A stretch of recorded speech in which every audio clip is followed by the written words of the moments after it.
श्री स्वामी समर्थ. घेता नाम तुझे वाचे, पाप जळे जन्मांतरीचे.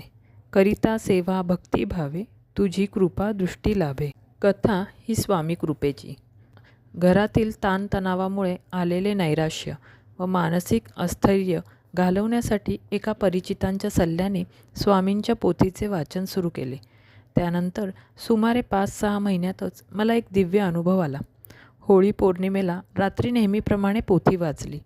पहाटेच्या सुमारास एखाद्या वाड्याच्या लोखंडी कड्या उघडल्यासारखा आवाज आला.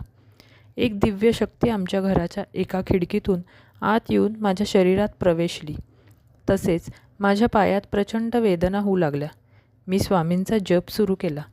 त्याबरोबर ती शक्ती सुवर्ण वलयांकित होऊन माझ्या शरीरातून बाहेर पडली व दुसऱ्या खिडकीतून निघून गेली. काही दिवसातच मला पुढे होणाऱ्या घटनांबद्दल दृष्टांत होऊ लागले. झालेले दृष्टांत व त्यानंतर आलेला प्रत्यय पुढीलप्रमाणे. आमची सोसायटी म्हणजे एक रो हाऊसिंग सोसायटी. एका संध्याकाळी आमच्या घराच्या मागील बाजूस एका मृत व्यक्तीची पालथी पडलेली आकृती दिसली. त्यानंतर काही महिन्यातच गल्लीतील एका स्त्रीचा जळून मृत्यू झाला.